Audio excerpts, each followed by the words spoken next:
اعوذ باللہ من الشیطان الرجیم بسم اللہ الرحمن الرحیم۔ پناہ مانگتا ہوں اللہ کی شیطان مردود سے۔ شروع کرتا ہوں اللہ کے نام سے جو بڑا مہربان اور مسلسل رحم کرنے والا ہے۔ IMTV کراچی اسٹوڈیوز سے آپ کا میزبان اقبال حیدر ندیم حاضر خدمت ہے اور سلام عرض کرتا ہے۔ قرآن اور سائنس اس موضوع پر آج ہمارا تیسرا پروگرام پیش خدمت ہے۔ پچھلے پروگرام میں ہم نے پانی کے موضوع کو ڈسکس کیا تھا۔ اس وقت ہمارے درمیان اس ملک کے ممتاز ریسرچ اسکالر سائنسی دانشور جناب محمد علی سید صاحب تشریف فرما ہیں۔ آئیے ان سے کوئی بات چیت کرتے ہیں۔ سید صاحب، آپ کو ہم اپنی وقت میں خوش آمدید کہتے ہیں۔ بہت شکریہ آپ کا بہت شکریہ کہ آپ ہمارے پروگرام مسلسل آ رہے ہیں اور ہمارے ناظرین کو بہت اچھی اچھی باتیں بتا رہے ہیں۔ آپ کا بھی شکریہ، بہت شکریہ آپ کا۔ سید صاحب، پچھلے پروگرام میں ہم نے یہ ڈسکس کیا تھا کہ پانی یادداشت رکھتا ہے، کیفیات رکھتا ہے اور ماحول کے اعتبار سے وہ اپنے ساکھ میں چینج بھی لاتا ہے۔ پانی ہے کیا چیز اصل میں؟ اس کا جواب ذرا تفصیلاً کوشش کروں گا کہ مختصراً دوں۔ جی، اصل میں آپ نے ایک ساتھ دو سوال کیے ہیں، تو پہلے حصے کا کہ پانی ہے کیا؟ پانی ہے کیا؟ جی جی۔ تو پانی بظاہر تو دو گیسوں کا مجموعہ ہے، ہر آدمی جانتا ہے جو سائنس پڑھتا ہے۔ لیکن دوسرا سوال ہے کہ پانی آتا کہاں سے؟ تو پانی آتا ہے آسمانوں ہی سے آیا ہے پانی سارا، اور یہ غیر ارضی مخلوق ہے، یعنی یہ زمینی مخلوق نہیں ہے۔ اچھا، ایلین ہے یہ، یعنی زمین کے لیے ایک اجنبی مخلوق ہے یہ، واہ، جو انسانوں کو زندہ رکھنے کے لیے اللہ تعالیٰ نے یہاں بھیجی ہے۔ اب اس کے غیر ارضی مخلوق یا ایلین مخلوق ہونے سے مطلب کیا ثبوت ہے اس بات کے؟ جی ہاں، ثبوت یہ ہے کہ پانی جو ہے جتنے بھی عناصر ہیں، مطلب لوہا ہے، نمک ہے یا کیلشیم ہے یا جتنی بھی چیزیں ہیں مثلا، تو یہ بھی مادہ ہے، لیکن یہ ایسا مادہ ہے کہ یہ مادے کی تینوں شکلوں میں دنیا میں موجود رہتا ہے، قدرتی شکل میں، یعنی گیس میں بھی رہتا ہے جو ہماری فضا کے اندر رہتا ہے، یہ برف کی شکل میں، ٹھوس شکل میں بھی رہتا ہے جو ہمارے پہاڑوں پہ جمی رہتی ہے، اور یہ پہاڑوں پہ جو برف جمی رہتی ہے دنیا کے، یہ اصل میں اوور ہیڈ ٹینک ہے، جیسے ہمارے گھروں کے اندر اوور ہیڈ ٹینک ہوتے ہیں۔ واہ، تو اسی طریقے سے اللہ تعالیٰ نے پہاڑوں کو اوور ہیڈ ٹینک بنایا ہے، وہاں جب جمتا ہے برف وہ ریزرو رہتے ہیں وہاں پر، جب وقت ہوتا ہے تو پگھلنا شروع ہوتا ہے، اس سے دریا اور ندی اور نالے اور بہنا شروع ہوتا ہے، آبشار۔ تو مادے کی تین شکلیں ہوتی ہیں نا، ٹھوس، مائع، گیس۔ پانی ان تینوں حالتوں میں قدرتی حالت میں رہتا ہے دنیا کے اندر۔ جی جی ہاں۔ اس کے علاوہ کوئی چیز ایسی نہیں ہے جو تین حالتوں میں قدرتی طور پر موجود ہو۔ دوسرے جتنی بھی عناصر ہیں، جتنی بھی مطلب ہیں، جیسے لوہا ہے یا پتھر ہے یا اور چیزیں، تانبا، تو یہ اگر ان کو پانی میں ڈالا جائے، وزنی چیزوں کو، تو ڈوب جاتے ہیں، تو یہ ڈوب جاتے ہیں۔ پانی وہ واحد چیز ہے کہ اس کے میلوں لمبے گلیشیئر انٹارکٹیکا کے سمندروں کے اندر بہتے رہتے ہیں، ڈوبتے نہیں ہیں۔ اچھا، حیران کن بات ہے، اتنا وزنی میلوں میل لمبا ایک ٹکڑا ٹھوس چیز کا، یعنی برف کا، وہ ڈوب نہیں رہا۔ تو یہ ایک حیران کن چیز ہے۔ اس کی کیا وجہ ہے؟ بس یہ قدرت نے اس کو بنایا ایسے۔ دوسری چیزیں جب ٹھوس ہوتی ہیں تو وہ سکڑ جاتی ہیں۔ بالکل، مثلا آپ نے لوہے کو پگھلایا تو پھیل گیا، پھیل جائے گا۔ جب اس کو سکیڑا مطلب ٹھنڈا کیا تو سمٹ گیا، ٹھوس ہو گیا وہ۔ پانی وہ واحد مخلوق ہے کہ جب اس کو یہ سکڑتی ہے، یعنی برف بنتی ہے، تو یہ ہلکی ہو جاتی ہے۔ لوہا سکڑے گا تو وزنی ہو جائے گا، کوئی بھی اور چیز ہو، لیکن پانی جو ہے نا وہ جتنا ٹھوس ہوگا، جیسے آپ جوس پیتے ہیں تو اس میں برف ڈالتے ہیں نا آپ، جی، تو برف نیچے نہیں جاتی، اس میں اوپر تیرتی ہے، اگرچہ ڈوب جانا چاہیے اس کو۔ ہاں، تو یہ اس کے معجزات ہیں۔ بعض جو عام طور پہ جو سائنسی نظریات ہیں وہ یہ ہیں کہ جب زمین خلق ہوئی ہماری تو یہ انگارے کی طرح تھی، ایک جتنی بڑی زمین ہے اتنا بڑا ایک سمجھ لیں کہ انگارہ تھا، گیس کا ایک گولا تھا۔ تو پھر اللہ تعالیٰ نے یہاں پر لاکھوں سال تک بارشیں برسائیں، بارشوں کے برسنے سے یہ زمین ٹھنڈا ہونا شروع ہوئی، ہوتے ہوتے ہوتے ہوتے اس قابل ہوا اس کا باہر کا حصہ کہ اس کے اوپر مخلوقات زندہ رہ سکیں اور پیدا ہو سکیں، پھر زمین مطلب پودے اگ سکیں، درخت اگ سکیں، فصلیں لہلہا سکیں، درخت پھل آ سکیں، پھول کھل سکیں۔ یہ لاکھوں سال کے بعد ہوا۔ زمین ہمیشہ سے اس طرح کی نہیں ہے جیسے کہ آج ہم دیکھ رہے ہیں، لیکن زمین کا جو اندر کا حصہ ہے یعنی کور جو ہے، مرکز جو ہے، وہ آج بھی اس قدر اس کے اندر گرمی ہے، اتنی ہیٹ ہے کہ جس کے اندر شیشے جیسی جو پگھل جاتا ہے چیز ہے وہ پگھل جائے، وہ زمین کے مرکز کے اندر ہے۔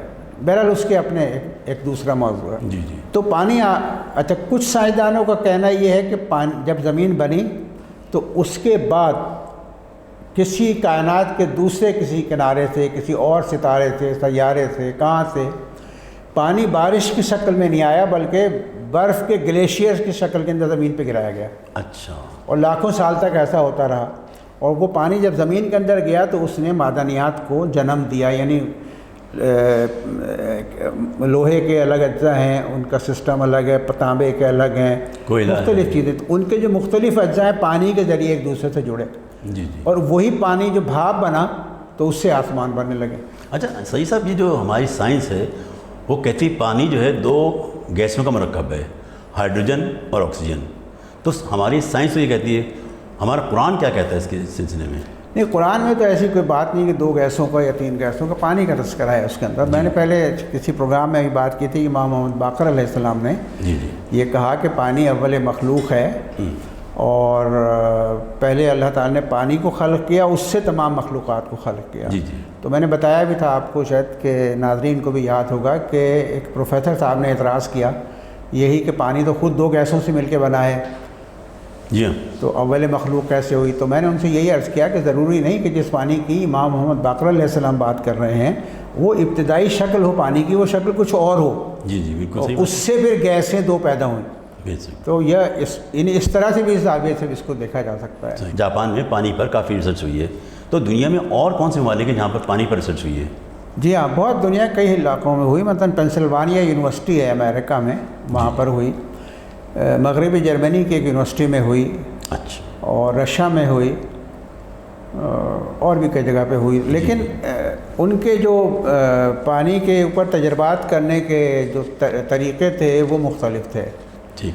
تو اس میں انہوں نے مطلب ایک جگہ یہ ہوا کہ انہوں نے ایک بوتل میں پانی لیا اور ڈراپر سے اس کو نکالا، 5 آدمیوں سے کہا گیا ہے، 4 آدمیوں سے کہا گیا کہ آپ ڈراپر سے اس پانی کو نکالیں اور شیشے کے اوپر ڈال دیں، جو لیبارٹری کا شیشہ ہوتا ہے۔ انہوں نے 2 قطرے ہر ایک نے ڈال دیے، 3 5 آدمیوں نے الگ الگ وہ قطرے ڈالے۔ جب وہ خشک ہو گئے تو ان کو مائکروسکوپ سے دیکھا گیا تو ہر آدمی کا ڈالے ہوئے قطرے بالکل دوسرے کے ڈالے ہوئے قطرے سے ان کی شکل دوسری تھی، بالکل صحیح بات۔ یعنی پانی ہر ایک کو الگ الگ پہچان رہا تھا۔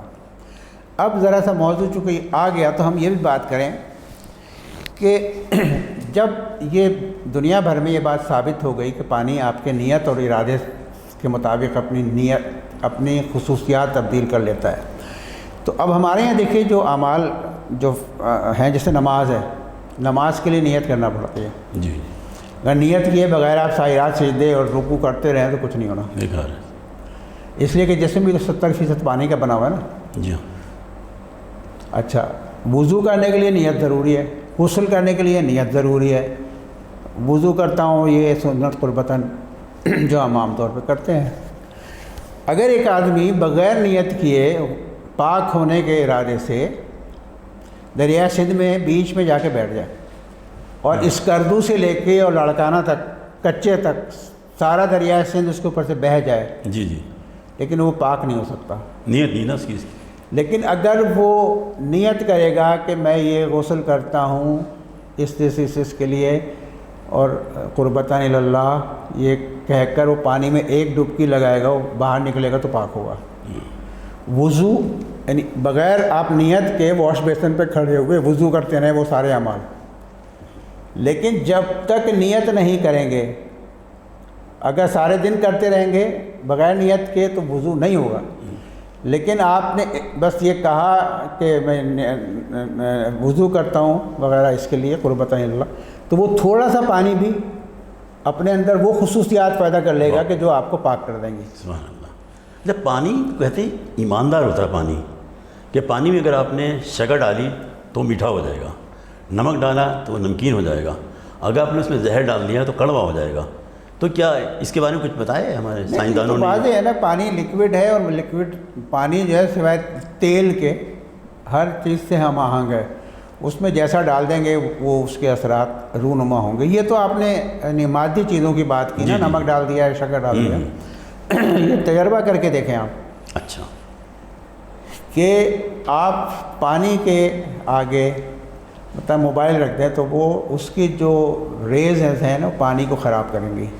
اچھا، اسی لیے اب سائنسدان یہ کہتے ہیں کہ جب کھانا کھا رہے ہوں یا پی رہے ہوں تو اپنے موبائل کو یا کمپیوٹر کے ساتھ بیٹھ کر نہ کھائیں۔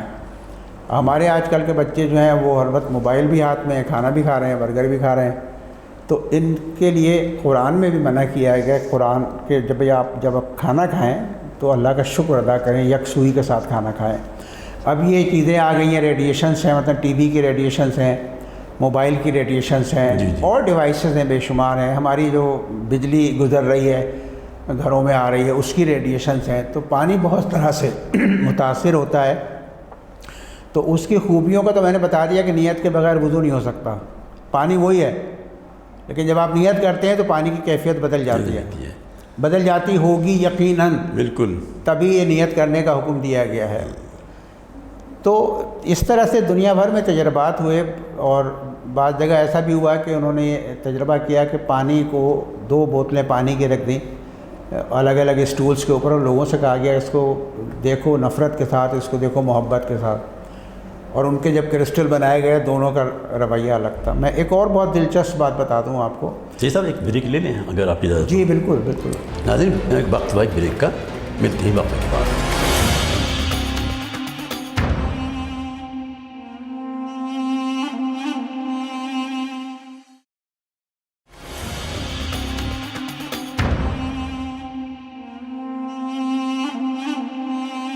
خوش آمدید ناظرین، ہماری گفتگو کا سلسلہ وہیں سے شروع ہوتا ہے جہاں سے منقطع ہوا تھا۔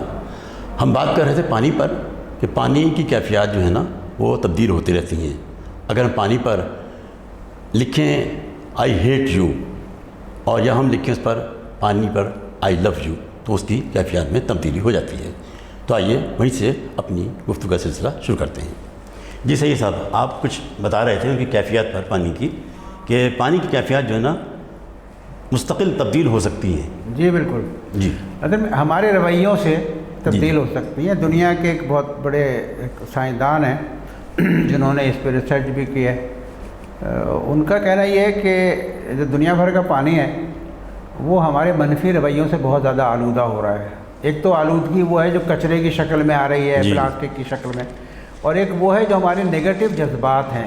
جی جی، ایک دوسرے سے حسد ہے، غیبت ہے، جھوٹ بولنا ہے، ایک دوسرے سے دشمنیاں ہیں، نفرتیں ہیں، یہ سارے نگیٹو جذبات ہیں بالکل، جو دنیا بھر کے پانیوں کو متاثر کر رہے ہیں۔ تو آپ نے ابھی مجھ سے پوچھا تھا کہ پانی پہ اثرات جو ہوتے ہیں کس طرح سے ہوتے ہیں۔ جی جی، تو یہ میں ماسارو اموٹو کا دوبارہ حوالہ دوں گا، جی جی، کیونکہ میں نے اس کی کتاب کو پڑھا اور اس سے مجھے بہت ساری اسلامی تعلیمات کی روشنی میرے ذہن میں آئی۔ پڑھی سائنس کی باتیں، لیکن مجھے ائمہ کی احادیث اور قرآن کے آیات جو ہیں نا وہ مجھے یاد آئیں۔ جی جی، تو ماسارو اموٹو نے ایک دفعہ یہ کیا کہ ایک ہی فصل کے، یعنی ایک ہی سیزن کے، ایک ہی کوالٹی کے، ایک ہی نسل کے چاول لیے، اچھا، اور انہوں نے 3 بوتلوں میں اس نے ان کو رکھ ڈالا اور اس میں پانی ڈال دیا، اچھا، ان کو ٹائٹ بند کر جی دیا۔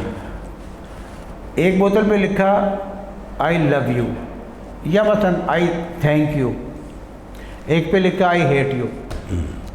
یہ انہوں نے 25 سیٹ بنائے، جی اچھا، یعنی 25 I love you, I hate you, اور ایک بنائی بوتل جس میں انہوں نے کچھ نہیں لکھا۔ پانی، چاول ایک ہی کوالٹی کے تھے، پانی ایک پانی جیسا کی تھا، کوالٹی کا تھا، پانی کی کوالٹی بھی وہی تھی، ایک بوتل پہ کچھ نہیں لکھا۔ اس طرح کے یعنی 3 بوتلوں کے 25 سیٹ بنائے، اور وہ سیٹ جو تھے نا وہ شہریوں میں قریب میں جو لوگ رہتے تھے وہ مختلف گھروں کے اندر وہ 3 بوتلیں رکھوا دی گئیں اور یہ کہا گیا کہ جس بوتل میں لکھا ہے آئی لو یو یا تھینک یو اس کو جب بھی گزریں تو اس سے کہیں آئی لو یو تھینک یو، اور جس بوتل پہ لکھا ہے ہیٹ یو اس پہ آپ اسی طرح نفرت سے دیکھیں اور کہیں آئی ہیٹ یو، اور جس بوتل پہ کچھ نہیں لکھا ہے اس بوتل کو اپنے گھر میں کہیں ایسے ہی کونے میں رکھ دیں، اسے کچھ نہ کہیں۔ اچھا 30 دن تک یہ عمل ہوتا رہا، اور 30 دن کے بعد بوتلیں پھر لیبارٹری کے اندر کلیکٹ کی گئیں، اور تو دیکھا یہ گیا کہ جن بوتلوں پہ لکھا تھا آئی لو یو یا آئی تھینک یو یعنی شکرانے کا احساس، اس کے چاول ویسے کے ویسے ہی رہے، اچھا خراب نہیں ہوئے۔ لیکن جس بوتل کے اوپر لکھا گیا تھا آئی ہیٹ یو وہ بالکل کالے ہو گئے، اچھا، اور جس بوتل پر کچھ نہیں لکھا تھا اور اس کو ایک طرف کونے میں رکھ دیا گیا تھا، تو جن لوگوں کے گھروں میں رکھی گئی تھی انہوں نے کہا کہ سب سے پہلے وہ چاول خراب ہونا شروع ہوئے اور سڑ گئے، بدبودار ہو گئے جس بوتل کے اوپر کچھ نہیں لکھا گیا تھا۔ اچھا، یعنی کچھ نہیں لکھا گیا تھا کا مطلب یہ کہ آپ نے ان کو اگنور کیا، یعنی اللہ کی ایک نعمت تھی اس کو آپ نے اگنور کیا، تو وہ پہلے خراب ہونا شروع ہوئے چاول۔ اب ہماری زندگی میں آپ دیکھیں، جی جی، یعنی امام جعفر صادق علیہ الصلوۃ والسلام کی حدیث ہے کہ نعمتیں جو ہیں مطلب امام امیر المومنین علیہ السلام کا قول ہے کہ نعمتوں کی قدر کرو کہ نعمتیں جو چھن جاتی ہیں وہ اکثر واپس نہیں آیا کرتی۔ جی جی، امام جعفر صادق علیہ السلام کی حدیث ہے کہ جو آدمی کبھی ایسا ہوتا ہے کہ آدمی ناشکری کے سبب نقصانات اٹھاتا ہے، حدیث یہ امام کی کہ امام علیہ السلام نے فرمایا کہ کبھی کبھی ایک گلاس پانی پیتا ہے آدمی، ایک کٹورا پانی پیتا ہے اور اس پر جنت واجب ہو جاتی ہے، تو لوگوں نے کہا یہ کیسے ہوتا ہے؟ تو آپ نے کہا اس کا طریقہ یہ کہ جب پیاس لگے بسم اللہ الرحمن الرحیم کر کے پڑھو، دل میں خیال لاؤ کہ اللہ نے کتنی بڑی نعمت عطا کر دی، یہ پانی نہ ملتا تو کیا ہوتا، جی جی، اس کو پیو، اور ابھی پیاس نہ بجھی ہو تو ہونٹوں سے دور کرو اور پھر الحمدللہ رب العالمین کہو، پھر اس کو پانی کو پیو، پھر الحمدللہ رب العالمین کرو، پانی کو پیو، تو یہ ایک گلاس جو پینا ہے یہ تمہیں جنت میں پہنچا دے گا۔ ہمیں اللہ تعالیٰ نے کتنی نعمتیں دے رکھی ہیں ہماری زندگی کے اندر، ہم نہ خدا کو یاد کرتے ہیں۔ اکثر ہمیں اپنے بچوں کو تو ہم کہتے ہیں کہ بسم اللہ الرحمن الرحیم کر کے کھانا کھاؤ، الحمدللہ رب العالمین کہو، لیکن ہم خود بھول جاتے ہیں، جبکہ یہ جو نعمتیں آپ کو ملیں یہ زمین و آسمان کی مخلوقات اس میں شامل تھی جن کے ذریعے یہ ساری چیزیں آپ تک پہنچیں۔ تو اگر انہی نعمتوں کو شکرانے کے ساتھ استعمال کریں، پھر شکرانے کی بھی قسمیں ہیں، مثلا میرے پاس آنکھیں ہیں تو آنکھوں کا شکر یہ ہے کہ میں اس سے وہ چیزیں دیکھوں جو اللہ پسند کرتا جو ہے، خدا چاہتا ہے کہ میں دیکھوں، وہ دیکھنے کے لیے پوری کائنات بھری ہوئی ہے، غور و فکر کروں، یہ درخت کس طرح سے ہرا ہے، یہ کالا کیوں نہیں ہے، یہ اگ کیسے رہا ہے، مثلا یہ کانوں سے وہ باتیں سنوں جو ائمہ علیہ السلام نے کہی، علماء ہم سے بیان کرتے ہیں۔ جی بالکل، تو ہر چیز کا شکر الگ ہے، الگ طریقہ ہے، اس کا ایک حصہ ہے۔ تو اب یہ جہاں تک پانی کے اوپر ریسرچ ہوئی ہے تو یہ صرف پانی پر ہی ریسرچ نہیں ہے، بیسیکلی یہ ہر اس چیز پر ایک ریسرچ ہے جس کے اندر پانی موجود ہے۔ اب میں نے ایک کتاب پڑھی، اس کا نام ہے سیکرٹ لائف آف پلانٹس۔ اچھا، اب یہ پلانٹ آپ کے ساتھ رکھا ہوا ہے تو یہ بھی تو پانی کے ذریعے زندہ ہے نا، بالکل بے شک، اس کا بھی کمیونیکیشن سسٹم پانی کے ذریعے چل رہا ہے۔ جی جی، اور ابھی BBC پر ایک رپورٹ بھی آئی تھی کہ پودے بھی ایک دوسرے سے کمیونیکیٹ کرتے ہیں اور دنیا بھر کے پانیوں سے رابطے میں رہتے ہیں، پودوں سے رابطے میں رہتے ہیں اور یاد رکھتے ہیں۔ اس کی وجہ کیا ہے کہ ان کے اندر بھی وہی پانی ہے، بے شک، اور میرے اندر بھی وہی پانی ہے۔ تو اب یہ میرے لیے تو خاموش ہے پودے، لیکن یہ زندہ ہیں۔ یہ میں جو باتیں کر رہا ہوں، آپ جو باتیں کر رہے ہیں، جو اس ماحول کے اندر ہو رہا ہے، جی جی، تو اگر میں ایک بند کمرے کے اندر ایک پودا رکھا ہے، ایک پتھر رکھا ہے، اور میں سمجھ رہا ہوں کوئی مجھے نہیں دیکھ رہا اور میں جو چاہے کروں، تو ایسا نہیں ہے۔ اللہ تعالیٰ نے ان چیزوں کے جیسے پتھر ہیں یا پانی ہے یا پودے ہیں، ان کی جو صلاحیتیں فی الحال بلاک کر رکھی ہیں، یہ ابھی نہیں بول رہے، لگ رہا ہے خاموش ہے، بالکل ہاں. لیکن یہ سب سن رہے ہیں، سب سمجھ رہے ہیں، سب ریکارڈ کر رہے ہیں. اچھا سید صاحب، یہ جو سائنس ہے وہ کہتی ہے پانی سے توانائی بناؤ، اور یہی بات 14 سال پہلے امیر المومنین علیہ السلام نے کہی تھی. تو اس تناظر میں آپ کچھ ہمیں بتائیں. ہاں، وہ ایک دفعہ یہ ہوا کہ امام مولا علی علیہ السلام مسجد کوفہ میں خطبہ دے رہے تھے. جی جی. تو بادل چھائے ہوئے تھے، اچانک تیز بارش ہونے لگی. تو آپ نے بادلوں کو دیکھا اور برستے پانی کو دیکھا، اور آپ نے کہا کہ میں چاہوں تو اس پانی سے ساری دنیا کو روشن کر سکتا ہوں. ابھی کس کی سمجھ میں آ سکتی تھی یہ بات ہے کہ پانی سے کوئی چیز روشن ہو سکتی ہے؟ واہ. لیکن 19ویں صدی کے بعد سائنسدانوں نے اس سسٹم کو سمجھا کہ پانی سے توانائی کس طرح پیدا کی جاتی ہے. اب ہمارے یہاں بھی آپ دیکھیں نا، اتنے بڑے بڑے ڈیم لگ گئے. بالکل.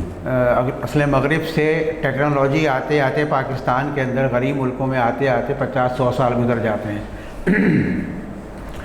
امریکہ میں پیراگوئے ایک جگہ ہے، اور ایک اور مجھے اس وقت ذہن میں نہیں ہے. ان کے درمیان اس وقت سب سے بڑا بجلی سے چلنے والا پانی سے بجلی پیدا کرنے والا سب سے بڑا اسٹیشن لگا ہوا ہے. ٹرینیں چلتی ہیں پانی سے. ہمارے یہاں بھی اب لگ گئے ہیں، دائرے بہت سارے ہیں. تو یہ کیا ہوتا ہے کہ پانی، اس کے دو طریقے ہیں نا. ایک تو پانی جو ہے وہ سرنگوں کے ذریعے بڑی طاقت کے ساتھ بہتا ہے، اور ہائیڈرو الیکٹریسٹی کہتے ہیں اس کو، جو ہمارے یہاں بھی استعمال ہو رہی ہے. پن بجلی جو کہلاتے ہیں، پن بجلی بھی اردو میں کہتے ہیں. تو ہائیڈرو الیکٹریسٹی میں یہ ہوتا ہے کہ سرنگیں بنائی جاتی ہیں، اس میں پانی کو چھوڑا جاتا ہے جو بڑی پریشر کے ساتھ، نیچے بڑے بڑے پنکھے لگے ہوتے ہیں، وہ چلتے ہیں، ان کے اوپر گرتا ہے. جب وہ حرکت کرتے ہیں تو اس سے بجلی پیدا ہوتی ہے. لیکن یہ تو سب خیال جو تھا نا، یہ ہمیں تو بہت دیر میں آیا، اس لیے کہ ہم نے نہ ائمہ علیہ السلام کی باتوں پہ زیادہ غور کیا، اور نہ ہم نے قرآن کو سمجھا. قرآن میں اس کا ہے یہ تذکرہ کہ توانائی پیدا کی جاتی ہے اس سے؟ نہیں، قرآن میں تو میری نظر سے تو نہیں گزرا. جی جی. کیونکہ قرآن جو ہے نا وہ سائنس کی کتاب نہیں ہے. جی جی. سائنس جو ہے نا وہ ایک، میں نے بتایا نا کہ تھیوری ہے. بالکل. اگر وہ سائنس کی کتاب ہوتا ہے، سائنسی اصطلاحات استعمال ہوتی ہیں، تو وہ تو سائنسی اصطلاحات بدلتی رہتی ہیں، آج کچھ ہے پرسوں کچھ ہے. تو قرآن نے اصول دیے، متوجہ کیا ہے ان نشانیوں کی طرف جو ساری کائناتیں پھیلی ہوئی ہیں. آپ کے بالکل جسم کے اندر بھی موجود ہیں. آپ کا جسم مثلا 70% پانی ہے. آپ کا دماغ جو ہے، آپ سن کے حیران ہوں گے کہ 85% پانی ہے. اچھا. دماغ، یہ دماغ انسان کا جو ہے، جو معلوم مخلوقات ہیں کرۂ ارض کے اوپر، ان میں سب سے زیادہ ترقی یافتہ دماغ انسان کا ہے. یہ جتنی بڑی بڑی عمارتیں، بڑی بڑی پینٹنگز، بڑے بڑے فلسفے، بڑے بڑے فارمولے، بڑی بڑی ایجادات ہیں دنیا بھر کے اندر، یہ اسی دماغ، انسانی دماغ جو 2.5 پاؤنڈ کا ہے شاید، اور 85% پانی سے بنا ہوا، اسی دماغ اور انہی ہاتھوں کی ٹیم ورک کی وجہ سے نکلے ہیں. اب ہم سائنس سے بڑے متاثر ہوتے ہیں. بہت سے لوگ سائنس نے یہ کر دیا، سائنس جی جی وہاں پہنچ گئی، سائنس. بھائی اگر اللہ تعالیٰ نے یہ دماغ نہ بنایا ہوتا تو پھر سائنس کیسے اس پر؟ تو ایک پاگل اور سائنسدان میں کیا فرق ہوتا؟ بالکل صحیح بات ہے. یہ علم تو وہاں سے آتا ہے، اور ملتا ان کو جن کو توفیق، جو کوشش کرتے ہیں، جد و جہد کرتے ہیں، محنت کرتے ہیں، بار بار تجربے کرتے ہیں، بار بار ناکام ہوتے ہیں، بار بار تجربے کرتے ہیں. جب اس مرحلے سے گزرتے ہیں تو پھر اللہ تعالیٰ ان کو ایک علم کا ایک قطرہ آب ان تک پہنچا دیتا ہے. میں نے پچھلی گفتگو میں ہمیں بتایا تھا کہ ہر چیز زندہ ہے. تو ہمارے گھر میں جو تغرے لگے ہوتے ہیں، یاسین کا سغرا ہوتا ہے، یا اماموں کے ناموں کے تغرے ہوتے ہیں، کیا یہ بھی زندہ ہوتے ہیں؟ ان کے کیا اثرات ہوتے ہیں؟ ہاں، یہ زندہ تو ہوتے ہیں. اچھا. کائنات کا ذرہ ذرہ زندہ ہے. جی جی. اگر آپ الیکٹران مائکروسکوپ سے ایک ایٹم کے ایک ذرے کو دیکھیں، جی جی، الیکٹران مائکروسکوپ سے، تو وہ آپ کو اس کے اندر دھڑکن نظر آئے گی. اس کے اندر جو مادے ہیں، وہ الیکٹران، پروٹون، وہ مستقل حرکت کر رہے ہوں گے. حرکت وہ چیز کرے گی جو زندہ ہے، اور اسی مادے سے ہر چیز بنی ہے. لیکن جہاں تک تغروں کی آپ نے بات کی ہے، تو تغروں کے اوپر چونکہ ائمہ علیہ السلام کے نام ہوتے ہیں، یا مختلف مقدس مقامات کی تصاویر ہوتی ہیں، سورے ہوتے ہیں. ہاں، لیکن یہ کہ ان سب چیزوں سے، ہر چیز سے ایک ریڈیشنز خارج ہو رہی ہوتی ہیں. رائٹ. یعنی ہر حرف جو ہے نا، اس کی ریڈیشنز الگ ہیں. جی جی. یعنی میں اگر الف لکھوں گا تو اس کی ریڈیشنز کچھ اور ہے. جی جی. میں جیم لکھوں گا تو اس کی ریڈیشنز کچھ اور ہیں. لیکن وہ ریڈیشنس نکل رہی ہیں ان میں سے، جی نظر نہیں آتی ہیں ہمیں، ہر چیز میں سے نکل رہی ہیں، مرد میں سے بھی نکل رہی ہیں، صوفے میں سے بھی نکل رہی ہیں، پودے میں سے بھی نکل رہی ہیں. صحیح. تو انہی حروف کے مجموعوں سے کچھ مثلاً الفاظ لکھے گئے، تو ان میں سے مثلاً آیت الکرسی کی ریڈیشنز کچھ اور ہوں گی، نعت علی کی ریڈیشنز کچھ اور ہوں گی، جو ایک علم کا پھریرا لگا رکھا ہے آپ نے اس کی کچھ اور ہوں گی، ہیں سب سے ریڈیشن. جی لیکن ان سب کی سے فائدہ اٹھانے کے لیے ضروری ہے کہ ہم ان کی اہمیت کو جانیں. یعنی ایک ٹکڑا لا کے لگا دیا ہم نے نعت علی کا اور ہم بھول گئے اور مٹی لگ رہی ہے اس کے اوپر، جی جی تو اس کی کوئی اہمیت نہیں ہے، وہ آپ کے لیے سود مند نہیں ہوں گی چیزیں. لیکن اگر آپ اس کا احترام کریں گے، میں احترام سے یہ نہیں کہہ رہا کہ آپ سجدے میں چلے جائیں، نہیں اس کو صاف کرنا احترام سے مراد یہ کہ آپ اس کو صاف کریں، اس کو دیکھیں، خیال رکھیں، اس کو چومیں. مطلب آپ کی جیب میں اگر ایک تعویذ رکھا ہے نا کوئی نعت علی کا یا کسی کا، تو اس سے اس کی بھی ریڈیشن ہے. جی جی جیسے یو ایس بی آپ دیکھتے ہیں نا، یو ایس آپ لگا لیتے ہیں جب وائی فائی، تو آپ کا موبائل کام کرنے لگتا ہے. یہ وائی فائی کیا چیز ہوتا ہے؟ اسی طریقے سے ہمارے پاس جو دعائیں ہوتی ہیں جی جی ان سے بھی ریڈیشن خارج ہو رہی ہوتی ہیں اور منفی چیزوں کو دور کر رہی ہوتی ہیں. سبحان اللہ سبحان اللہ. بہت شکریہ سید صاحب، آپ سے بڑی اچھی گفتگو رہی، آپ کی آمد کا بہت شکریہ. اس کے ساتھ ہی ہمارے آج کے پروگرام کا وقت اب ختم ہو جاتا ہے. آپ کا میزبان اقبال حیدر ندیم آپ سے اجازت چاہتا ہے. اللہ حافظ.